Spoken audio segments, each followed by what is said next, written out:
प्रकृति का नियम ही ऐसा है कि जिंदगी में जितना सुख दुख मिलना है वह मिलता ही है, मिलेगा भी क्यों नहीं। टेंडर में जो भरोगे वही तो खुलेगा। मीठे के साथ नमकीन जरूरी है, तो सुख के साथ दुख का होना भी लाजमी है। दुख बड़े काम की चीज है। जिंदगी में अगर दुख ना हो तो कोई प्रभु को याद ही ना करे। किसी ने पूछा, स्वर्ग मेरी मुट्ठी में हो, इसके लिए मैं क्या करूं? कुछ मत करो, बस इतना ही करो कि दिमाग को ठंडा रखो, जेब को गर्म रखो, आंखों में शर्म रखो, जुबान को नरम रखो और दिल में रहम रखो। अगर तुम ऐसा कर सके तो फिर तुम्हें किसी स्वर्ग तक जाने की जरूरत नहीं है। स्वर्ग खुद तुम तक चल कर आएगा। विडंबना तो यही है कि हम स्वर्ग तो चाहते हैं मगर स्वर्गीय होना नहीं चाहते। दुनिया में रहते हुए दो चीजों को कभी नहीं भूलना चाहिए।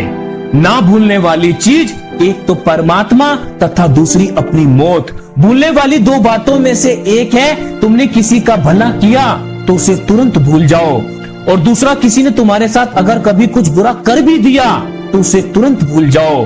बस दुनिया में ये दो ही बातें याद रखने और भूल जाने जैसी है। डॉक्टर और गुरु के सामने झूठ मत बोलिए, क्योंकि ये झूठ बहुत महंगा पड़ सकता है। गुरु के सामने झूठ बोलने से पाप का प्रायश्चित और डॉक्टर के सामने झूठ बोलने से रोग का निदान नहीं होगा। डॉक्टर और गुरु के सामने एकदम सरल और तरल बनकर पेश हो। आप कितने ही होशियार क्यों ना हो तो भी डॉक्टर और गुरु के सामने अपनी होशियारी मत दिखाइए, क्योंकि यहाँ होशियारी बिल्कुल भी काम नहीं आती। जिंदगी के केवल 4 दिन हैं और वे 4 दिन भी 2 आरजू और 2 इंतजार में कट जाते हैं। इससे आगे बढ़े तो इंसान की सिर्फ 2 दिन की कुल जिंदगी है और उन 2 दिनों में एक दिन मौत का भी होता है। अब बचा केवल 1 दिन और पता नहीं इस 1 दिन की जिंदगी पर आदमी इतना क्यों करता है। जिंदगी की हैसियत एक मुट्ठी राख से ज्यादा कुछ भी नहीं है। मौत 2 बातों पर हंसती है। एक तब जब डॉक्टर मरीज को कहता है कि तुम निश्चिंत रहो, मैं हूं ना, और 2 तब जब किसी के मरने पर कोई आदमी कहता है बेचारा चल बसा। बेचारा चल बसा ये कहने वाला इस अंदाज में कहता है जैसे वे कभी नहीं मरेगा।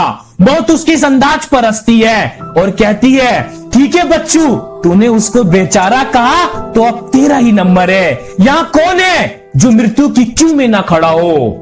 मनुष्य जाति में 2 पुरानी बुराइयां हैं, एक ताने मारने की और दूसरी आंख मारने की। पुरुष अगर आंख मारना और